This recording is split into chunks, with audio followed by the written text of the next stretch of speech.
It's 8 o'clock.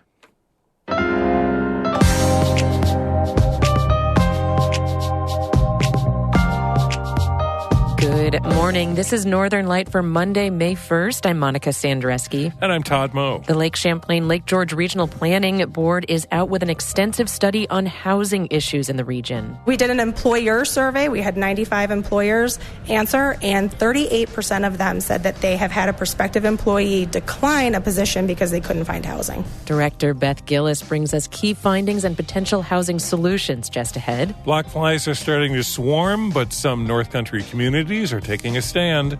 I haven't checked this yet this season, but that would be a very good spot for larvae. Right there, you see that flow coming over the dam. We'll follow Andrea Malik, the black fly diva, along Little Cold Brook as she tries to rid the town of Colton from black flies. And a new project introduces audiences to a rare and important collection of folk songs and traditional ballads that have been kept alive by one family in Brant Lake and Hudson Falls. These are songs that the family had been singing in the 19th century for their own entertainment, and into the 20th century and now into the 21st. All of that is coming up on Northern Light. Stick with us.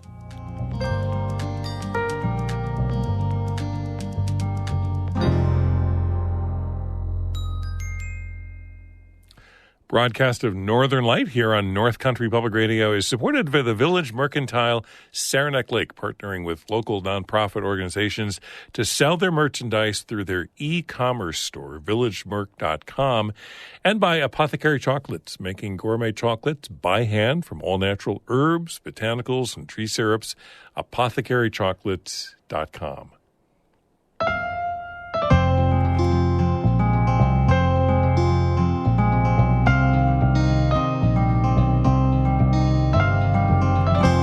This is Northern Light. I'm Monica Sandreski. And I'm Todd Moe.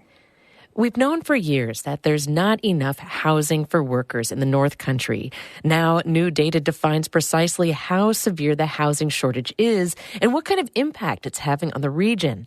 The Lake Champlain-Lake George Regional Planning Board released an extensive study this spring on workforce housing. It focuses on 4 counties in the region: Clinton, Essex, Franklin, and Hamilton counties.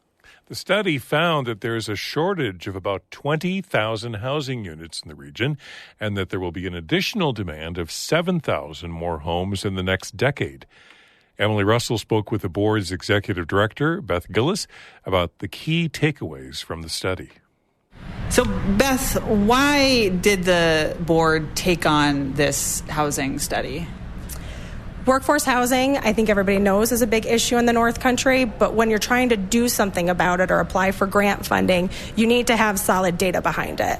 And there was a lot of anecdotal evidence. I think everybody kind of knew it and felt it, but we took on the study to be able to put numbers behind what's happening with our workforce housing crisis. And so part of your report focuses on the affordability gap, looking at income in this region. What were some of the key takeaways around that data? So the top 3 employment sectors or jobs that people have are 3 of the lowest paid jobs. And so what happens is when you have a lower paid year-round workforce and you have higher housing costs, which are driven up by, seasonal homes and prices going up, there's just a big income gap between what people can afford based on what they're paid for with their jobs and what houses are actually selling for in the region. And then that, as you found, affects what employers are capable of doing. So talk a little bit about the information that you found when you talked to employers about housing. Yeah, so we did an employer survey. We had 95 employers answer, and 38% of them said that they have had a prospective employee decline a position because they couldn't find housing. When you think about that statistic, how do you see that playing into the broader just economy and way of life in the Adirondacks? I think the year-round population in the Adirondacks is a very important population, and I think that we need to be working on workforce housing if we want to work on more businesses and more amenities available within the region. What are some of the barriers to building the amount of housing that we need here in the Adirondacks? Cost is the biggest barrier. It's really expensive to build a home in the Adirondack Park, even for workforce housing levels. So cost and workforce of building those homes. We have a lack of contractors. We've lost contractors and electricians within the region in the last 10 years. So there's not anyone to build the houses. And are there policy changes or things that your board or others are looking into to potentially try and build more or attract more contractors to help solve this problem? Yeah, we're looking at, when we talk about development, we're looking at development within the hamlets because they have the greatest density availabilities. And it's not just all about building homes. There's a huge proponent for renovating existing structures. Actually, when we did our public outreach, it was overwhelming 2-to-1. Communities were more interested in rehabilitation than in new housing. And rehabilitation, again, is expensive. So we are we're looking at what's in the hamlets, what's available to be rehabbed, and how we can help facilitate some of that work. What is next now that this extensive report is out? What's next for your board and the partners you've worked with? So one of our main goals as an organization is to bring state and federal resources into the region, and we do that through a lot of competitive grants. So we've actually written multiple grants to get money in for housing rehab, for a revolving loan fund that would help rehabilitate long-term rentals. And we're working on some other programs with the Adirondack Community Housing Trust and using kind of the existing housing entities that do exist in the Adirondacks and helping elevate them and fund them to do the work that they do. I wonder if you could just kind of daydream about everything that needs to go into solving the housing crisis in the Adirondacks. What would that look like? It's money. It's money to rehab. It's money to revitalize. It's money for infrastructure. When we're talking about bringing more people in, whether it's building houses or rehabilitating apartments to bring people in, we have to make sure that our hamlets, our towns, have the available water, wastewater infrastructure. And we also have to remember we're in the Adirondack Park, and it's really important for us to maintain the character of the park when we talk about rehabilitating and potentially new housing. And so it's just going to take a lot of collaboration and a lot of people to make it happen. That was Beth Gillis, Executive Director of the Lake Champlain Lake George Regional Planning Board, speaking with Emily Russell.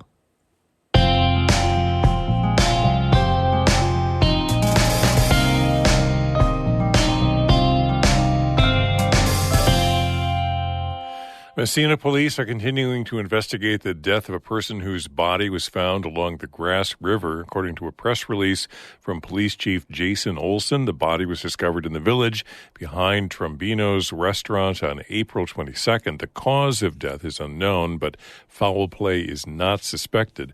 According to North Country Now, Messina Mayor Greg Paquin says police told him they think the person was homeless. Chief Olson said in the release they don't plan to release any more information about the case. A popular ice cream stand in Chateauguay burned down on Thursday morning. Harrigan's had been a staple in the region for decades.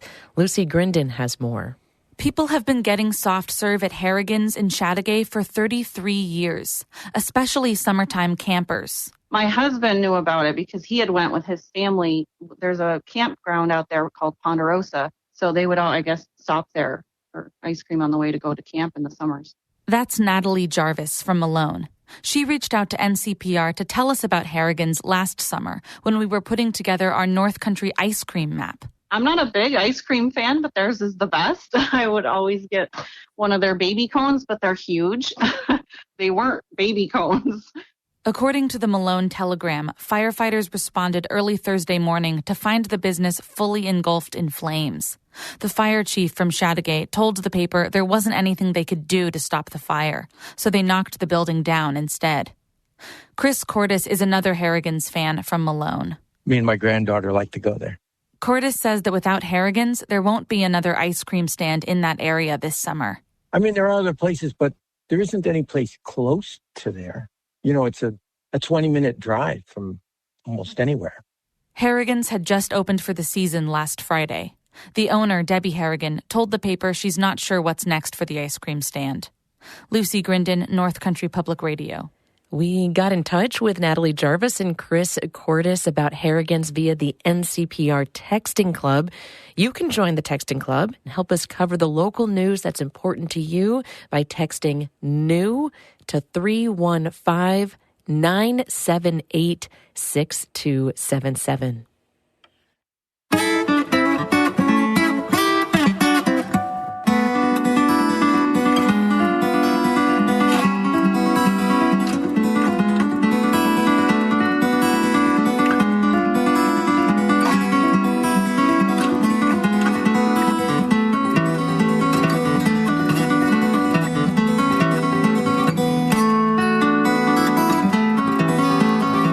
Listening to Northern Light here on North Country Public Radio. It's 10 minutes past 8. I'm Todd Moe. And I'm Monica Sandreski. Just ahead, we'll hear from David Ruck about a new project that's taking songs sung in the Adirondacks in the 19th century into the 21st. That conversation coming up in just a few minutes here on Northern Light.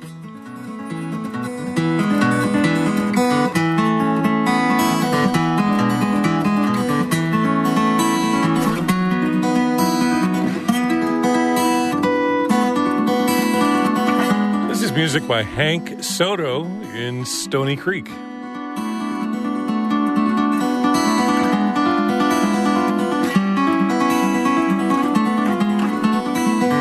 Listen to more of Hank's music on our website as part of our Underscore project. That's at ncpr.org/_. Northern Light is supported by Adirondack Experience, the museum on Blue Mountain Lake, presenting the online Artists and Inspiration Series on May 15th at 7 p.m. More at the adkx.org. And St. Lawrence Health, committed to keeping the community healthy and safe by providing vaccines for patients to strengthen their defenses. stlawrencehealthsystem.org.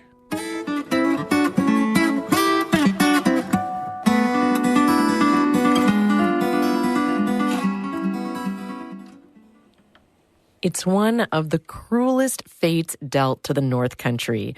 The snow's gone, the warm sun's finally back, and just when we're dying to bask in spring, the black flies begin to swarm. A few dozen towns across the North Country try to take a stand. They treat thousands of miles of streams to kill the nasty biting bugs. It's all done by hand, people slogging through deep woods to deliver the bacteria BTI. One woman in St. Lawrence County has dedicated 22 years of her life to battling the black fly. David Summerstein profiled Andrea Malik, the black fly diva of Colton, back in 2007, and here's that story. Andrea Malik's day starts at 8 in the morning in a Colton town building. She and her staff slip on rubber boots and rain gear and load backpacks. They consult 3 big charts on the wall, a list of Colton's 200 streams, a couple named after Andrea. You get desperate. I have to name all these brooks. So, there's like a section there, the Jungle Brook characters, Bagheera, Baloo, and Shere Khan. Andrea's crew includes her right-hand man, David Hyde of Higley Flow, a retired Reynolds worker. He's in his early 70s, but looks more 50. Keeps you in good shape. One of the main reasons I do it is for the exercise. There's 19-year-old rookie Mark Phillips of Norwood, and Helen Credo, who left a desk job in Rochester's to spend a season trudging through Colton's deepest woods. It's kind of like been like boot camp for me, just kind of and getting so you can use your body like armor, push yourself through the woods and the underbrush, and kind of getting used to that. Andrea's the boss. She's 5'3", but her reputation's much bigger. Her nicknames include Wild Wolf, Crazy Wolf, and the Black Fly Diva. When I comment she must have strong calves from so much hiking, she answers, I'm strong everywhere. I got 2 big jugs with me. All right, have a good day. See ya. We get dropped off at Little Cold Brook, about a mile from where it meets the Racket River. It's me, Andrea, and Jasper, a husky shepherd mix. It's 40 degrees out, and it's lightly drizzling. I guess it's nice if you're a beaver or an otter, but if you have the right gear, it's not so bad. And I think it's really your attitude. I'm game. I want to learn exactly how you try to kill all the black flies in the town of Colton. We hike a logging road to a wide beaver marsh. A bittern floats over the water. I haven't checked this yet this season, but that would be a very good spot for larvae. Right there, you see the flow coming over the dam. Andrea throws down her 40-pound pack and returns with an inch-long worm squirming on the tip of her finger. That's a larvae right there. That's a black fly larva. Dun, dun, dun, dun. Those itchy, oozy bites you hate, they start right here. And you see this is the head end. And I don't know if you can see, there's the fans or mouth brushes are what it uses to collect food. Black flies are a surprisingly easy target if you catch them at the right time. They spawn only in moving water because they rely on the current to bring them food.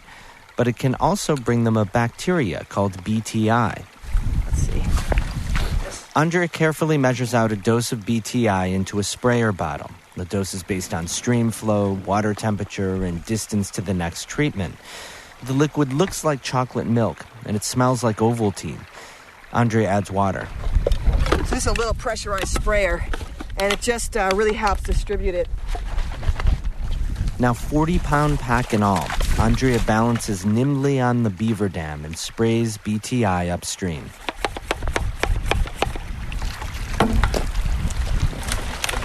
I muddle behind, slashing through a thicket of tag alders. Yeah, they grow at a 45-degree angle. They're kind of a hassle. About BTI, some call it the perfect pesticide. It's organic, it dilutes quickly, and after decades of study and use, it's been shown to kill almost exclusively black flies. Ah, this is mellow. We reach the far shore, and the going's easier. It's 150 paces to the next treatment site, and you have to keep counting even if you fall. If you fall and roll, I usually count it as 3 paces.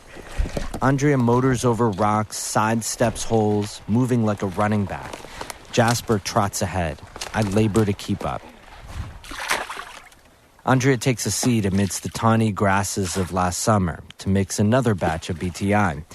She pauses to show me her owl call. Get it.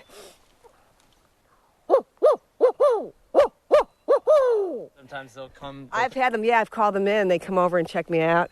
Yeah, it's pretty cool. I've had coyotes answer me too. Yeah. when I howl. Do you really? Yeah.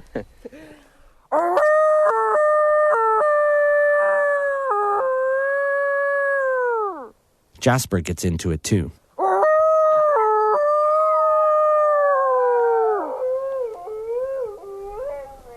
I'm kind of having trouble making sense of all this. Here's a woman so clearly in love with the natural world, dedicating her life to killing a fly just because it's a nuisance. But Andrea says the BTI program is an alternative. It replaced aerial spraying of dangerous chemicals in the 60s and 70s. People want the black flies controlled, and this is the best method. So I believe in it that way, and I love being out here. I love being in nature. I love, seeing the wildlife and having my best friend with me, Jasper, and also, there's been a lot of people who've come through this program, and obviously they're in unemployed and in some tough places in their life, and I think the opportunity to be out in nature has been healing for a lot of them, and I kind of like doing that too for people. You can see how this job can be therapeutic, as grueling as it is. We slog through a misty, muddy clearing to a steep section Andrea calls the slide. Little Cold Brook cascades through the bare woods, moss and young ferns flashing green in the otherwise brown landscape. Aside from Andrea or her crew, when was the last time a human being was in here? Our last BTI application of the day. So what would happen if we did nothing? Well, there'd be black flies flying around, But there are black flies flying around. And not in Colton. Have you come to Colton during the black fly season? It's really, there always will be a few around. Because this is black fly control. But it's, I run a pretty tight program, and there's very few flies. This on a $51,000 annual budget. I'm still a little skeptical. I live in the next town over, in Pierpont. Our yard swarms with black flies. That's what, you're in Pierpont. Come to Colton and you'll see the difference. Absolutely. Stand by your word. Absolutely, I do. I ask Andrea if she's considered like a folk hero in Colton. She answers modestly. She says she's appreciated. And then she jokes, or is she joking here? Maybe when I'm gone, she says, they can build a statue. Andrea Malik riding a giant black fly with a whip in her hand. I can picture the inscription, "The Black Fly Diva of Colton." For North Country Public Radio, I'm David Summerstein in Colton. This story first aired in 2007. This spring is Andrea Malik's 37th year directing Colton's BTI program. Sadly, Jasper the dog died in 2015. You can learn more about BTI, the bacteria used to treat streams for black flies, on our website, ncpr.org.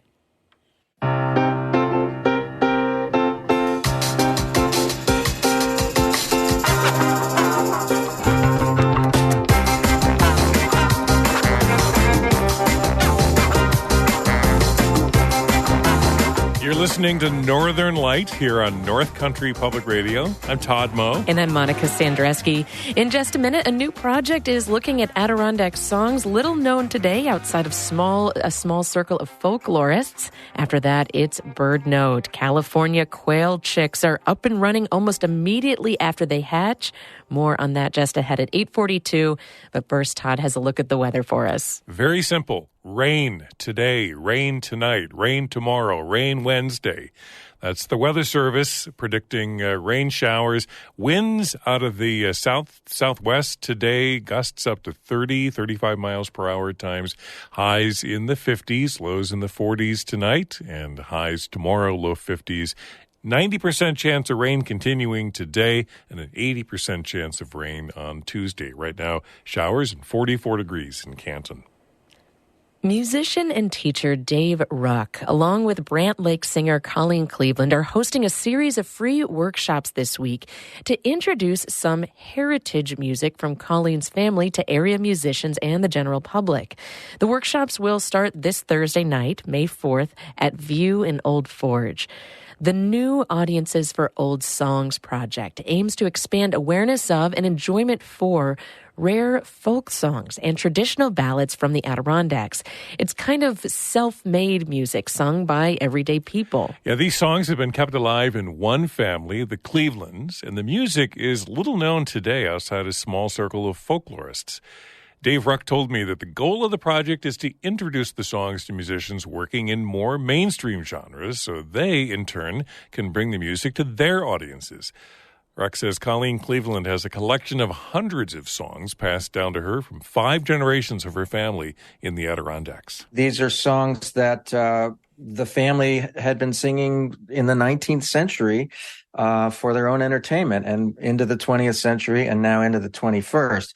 And so I've always wished that more people could be aware of this sort of local repertoire. Not that all the songs are local, but they're local in the sense that people locally in the Adirondacks were singing them for their own entertainment. So lots of Irish songs. Her family at least her grandmother's family on both sides were Irish. So lots of songs that came over from Ireland.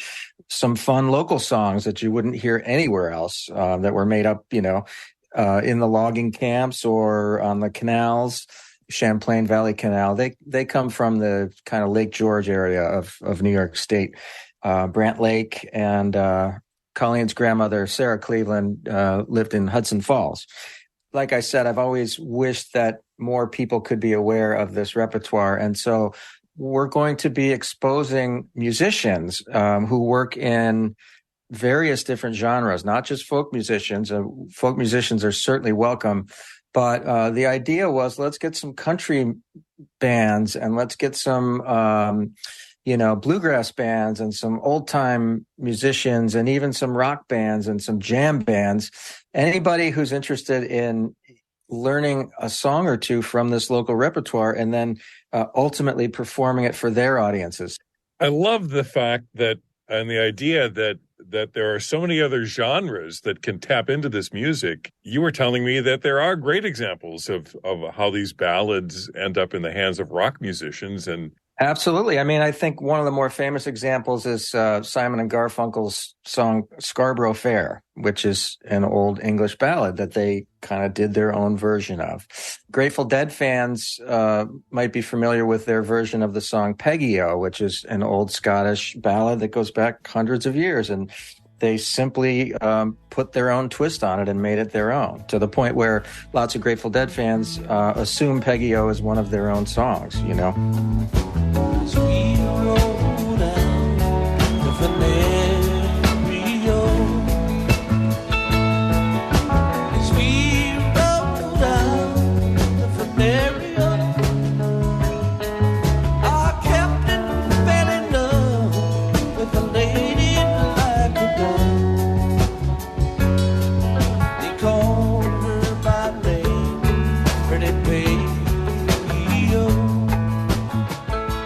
So these songs can be adapted numerous different ways, and it's only limited by people's creativity. And the other aspect of all this, Dave, is that a lot of these songs were not necessarily written down, right? I mean, a lot of it was sort of like a form of oral history in a way, right? That's exactly right. Yeah, and certainly some of them were written down, but just as often the songs hadn't been formally written down until folklorists started to get interested in the music in the 20th century. It was very much an oral tradition, and at least in Colleen's family, it still is, which is pretty remarkable to say in the 21st century. This was a way of passing along stories, family history, events, traditions, that kind of thing. It was really a way of preserving that lore and that history of a community. Absolutely. We do have those local songs where they're sort of making fun of the boss on the log drive. And it's absolutely true what you said. You know, a lot of the songs are documenting things that were important to people. And you can even tell by which songs people chose to remember, you know, what was important to them to some degree. But also some of the songs just kind of, you have to also think of the songs as kind of, they were the television of the day. Back before there was television, they could take you to far off places and on exotic adventures that you probably weren't experiencing yourself in your life. And it's interesting. I've listened to hours and hours and hours of recordings of Colleen's grandmother, Sarah Cleveland, who was born in 1905, and she became known during the folk music revival of the late 50s and 60s as kind of a treasure trove of these old songs. And she ended up performing at some folk festivals and stuff, which I guess she found fairly amusing because she'd always just sung these songs at home. What are you asking people to do at the workshops? Are you and Colleen essentially going to sing some of this music and perform? And the idea is giving them sort of more information about where to find the music and that kind of thing? Yeah, that's exactly it. It's going to be an informational session, and I'm certainly going to ask Colleen to sing as much as she is willing to. But it's not the kind of thing people need to bring a musical instrument to. We're not going to be hands-on in that way. We're going to hear a lot from Colleen about how the music functioned in her life and in her family's life. A is for the X's, I suppose you all know. B is the boys who use them also. C is for chopping that early begins, and D is the danger we always are in. E is the echo that through the woods rings. F is the foreman, his orders he sings.